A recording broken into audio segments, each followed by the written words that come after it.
안녕하십니까, 김한입니다. 이번 시간에는 전주교육대학교 정시 전형에 대해서 알아보겠습니다. 전주교육대학교 같은 경우에는요, 일반 전형에서 31명이나 감원이 돼서 79명을 선발합니다. 작년에 110명을 선발하는데 2월 인원 같은 경우가 전주교육대학교가 64명이었었어요.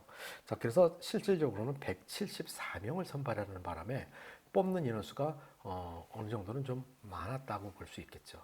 자, 그러다 보니까 상대적으로 커트라인 점수가 조금 낮아진 경향이 있는데, 자, 올해 같은 경우에는 인원수가 상당히 줄어들었죠. 그러면 작년에도 2월 인원 같은 경우는 그러면 전주교육대학교가 64명 정도가 2월이 됐는데 올해도 그럼 64명 정도가 2월이 될 것이냐? 올해는 그렇지 않다. 자, 그 이유는 무엇이냐? 수시 전형에서 작년에 전주교육대학교는 수능 최저 등급이 있었는데 올해는 수능 최저 등급이 폐지됐습니다. 자, 그러다 보니까 수능 최저 등급에 관계없이 수시에서 많은 아이들이 합격을 하게 되겠죠. 그럼 등록하는 학생들도 많이 늘어날 것이고요. 그렇게 된다면 2월 인원은 줄어들 수밖에 없죠. 그렇다고 해서 2월 인원이 전혀 없을 수는 없겠죠. 작년 대비 절반 이하로 줄어들 것이라고 예상을 합니다. 자, 그렇다고 본다면 작년에 전주교육대학교 같은 경우는 174명을 뽑았던 것이 올해는 뭐 30명 정도 2월이 된다 하더라도 110명 정도 전체 인원이 줄어들었으니까 이런 정도다 보니까 올해는 이 부분만 놓고 봤을 때는 커트라인 점수가 높아질 수밖에 없다는 거 꼭 기억하시고요. 자, 그 다음번에 수능 점수가 1단계에서 800점이고요. 2배수를 선발하고요. 2단계에서 수능 800, 그 다음에 면접 200에서 1000점 만점으로 반영을 한다. 그리고 수능 점수는 100분위 점수를 하고요. 그 다음에 국어, 수학, 탐구 100분위로, 그 다음에 영어는 등급으로 환산을 한다라는 것이고요. 국어, 수학, 탐구, 영어 각각 25%에 반영해서 동일한 비율로 반영을 한다라는 것이고요. 면접 같은 경우는 대면 면접 일반 평가를 하게 되는데 작년 같은 경우만 놓고 보더라도 정시에서 대면 면접에 제시문 면접이 출제가 됐었는데 올해는 아직까지 뭐 확실하게 정해지지 않았다는 이야기도 있지만은 실질적으로는 제시문 면접이 아닌 개방형 질문으로 바뀐다라고 그 입시 설명회에서 밝히게 했습니다. 자, 그러면 전주교육대학교 같은 경우에는 면접 부분에는 개방형 질문이다. 그럼 개방형 질문이라는 게 도대체 무엇이냐라는 것은 뒷부분에서 다시 한번 말씀드리겠습니다. 자, 뭐 학교 폭력 조치 사항만 아니라면 큰 문제는 없을 거고요. 학생부 반영 부분은. 그 다음에 원서 접수 부분에 있어서는 다 같은 날이다라는 거. 올해는 모든 학교가 같습니다. 자, 그러면 전주교육대학교 수능평가 기준은 100분위를 반영한다는 거 여러분들이 계산상으로 확인을 해보시고요. 영어 한 등급에 20점 정도가 차이가 난다. 다른 학교에 비해서 좀 더 많이 차이 난다. 영어의 차이가. 자, 이 부분도 여러분들이 한번 생각해 볼 필요가 있는 부분입니다. 자, 그 다음에 전주교육대학교 면접 같은 경우에는 1월 22일 날 평가를 하게 되고요.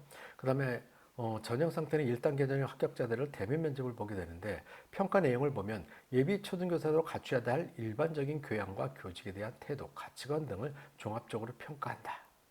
평가 기준에 의하면은 면접관 3명이 1단계 성적과 관계없이 탈락 처리된다. 결과에서 보면 모두 0점 처리. 자, 이게 무슨 소리냐면요. 자, 평가 기준에 의해서 면접 결과가 따라서 1단계 성적과 관계없이 탈락 처리가 될 수 있다는 얘기는 면접을 보았는데 초등교사로서의 자질이 부적합하다라고 판단이 된다면 1단계 성적과 관계없이 탈락시키겠다. 다시 말해서 면접에 과락이 있다라고 생각하시면 됩니다.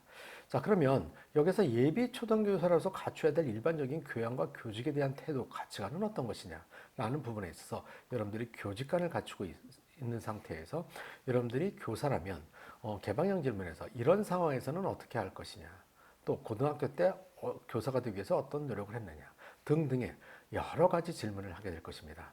자, 이런 질문에 대해서 논리적이고 타당성 있게 답변을 하면 우수한 점수를 받을 수 있다라고 생각하시면 됩니다. 자, 그러면 대학 수능 성적의 평균 점수를 보면 일반 학생 677.73, 물론 환산 점수죠. 환산 점수에서 800점 만점에 환산 점수에서 677.73이 나오게 됐는데, 자, 이 부분이 그럼 100분위 점수로는 도대체 몇 점입니까? 라고 질문들을 많이 하게 되는데, 작년 같은 경우에는 점수가 좀 낮았다고 제가 말씀을 드렸죠. 72점에서 73점 정도. 물론 영어 점수에 따라서 차이가 있기는 합니다. 영어 2, 3등급이라고 놓고 봤을 때 그런 정도의 점수가 나오게 되는데, 올해 같은 경우에는 이보다는 높아질 수 있는 부분이 있다라는 것 기억하시고요. 작년에 전주교육대학교에서 이렇게 점수가 낮았던 것은 면접을 보는 학교들이 면접을 보지 않는 학교들 비해서는 상대적으로 커트라인 점수가 낮았다라는 부분이 또 하나 증명되는 부분이죠. 물론 올해 인원수가 많이 줄어서 커트라인 부분이 높아질 거라고 유추는 하지만, 많은 학생들이 경쟁률을 보고 지원을 하기 때문에 이 면을 놓고 본다면 경쟁률이 올해하고 비슷하다고 놓고 본다면 그다지 많이 올라갈 것 같진 않을 수도 있겠죠. 자, 이 부분도 여러분들이 한번 꼼꼼히 생각하셔서 지원하신다면 좋은 결과 있을 것이라고 생각합니다. 마지막으로 좀 더 자세한 내용들을 확인해 보시고 싶은 분들은 기반 컨설팅과 교대 입시 연구소 공동 주최로 하는 정시 교대 입시 설명회가 준비되어 있으니, 이 부분을 신청해서 현장에 참석하셔서 개인 상담까지 받아보시면 좋은 결과를 얻어보실 수 있을 것입니다. 자, 물론 그 일정은 홈페이지에서 확인하시기 바랍니다. 자, 그리고 교육대학교 정시 합격 예측 서비스가 교대 입시 연구소 홈페이지, 이거는 기만 컨설팅 홈페이지가 아니고요. 교대 입시 연구소 홈페이지입니다. 교대 입시 연구소 홈페이지에서 합격 예측 서비스를 진행하고 있습니다. 물론 진학사나 그 외에 합격 예측 서비스를 여러분들이 많이 진행하실 거라고 알고 있습니다. 하지만 한 군데만 해보시지 말고요. 혹시라도 실수, 내가 지원하는 대학교가 뭔가 잘못된 정보가 있다고 한다면 문제가 발생될 수 있으니, 여러분들 입장에서는 두 군데, 세 군데 정도는 해보는 것을 기본적으로 추천을 드립니다. 그리고 교대 입시 연구소는 교육대학교만 전문적으로 예측하는 것이기 때문에 그 어느 사이트보다 교육대학교만큼은 훨씬 더 정확하다고 보시면 됩니다. 모든 전형에 대한 것들을 다 준비되어 있으니 여러분들이 많은 관심 가져주시기 바랍니다. 자, 그 다음에 교육대학교 면접을 보는 대학을 진행하는 학생들 같은 경우에는 교육대학교 면접 정시 기만 컨설팅 현장 특강이 준비되어 있는데요. 이 현장 특강은 현장에 오기 전에 온라인 연계 강좌를 통해서 예습을 하고, 그 다음에 현장에 와서 현장 특강을 들은 다음에 또 면접 보러 가기 전까지 온라인 강좌를 들으면서 복습을 하는 그런 준비 3단계 과정으로 이루어지고 있습니다. 현장 특강은 12월 말부터 진행할 예정이고요. 이 시간표는 기만 컨설팅 홈페이지에서 확인하시기 바랍니다. 물론 현장 특강에 오기가 힘든 학생들도 있을 거예요.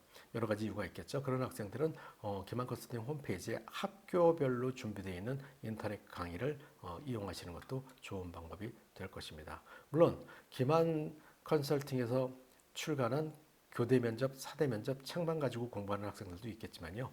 인터넷 강의를 가지고 준비를 한다면 좀 더 짧은 시간 내에 또 현장 강의를 오게 된다면 자신의 잘못된 부분에 피드백까지도 받으면서 공부할 수 있다는 것이 장점이 되겠죠. 자, 이 모든 것들에 대해서 설명에 참석할 기회를 놓치셨거나 또는 궁금한 점이 있는데 물어볼 데가 없다고 한다면 저에게 직접 전화를 주시면 제가 상세하게 답변 드리겠습니다. 자, 여러분 만약에 궁금한 점이 있으면 010-5400-8200으로 전화를 주시면 직접 상담해 드리겠습니다. 부재 시에는 또는 전화가 통화 중인 시에는 문자를 남겨놓으시면 제가 시간이 될 때 연락을 드리겠습니다. 여러분 감사합니다.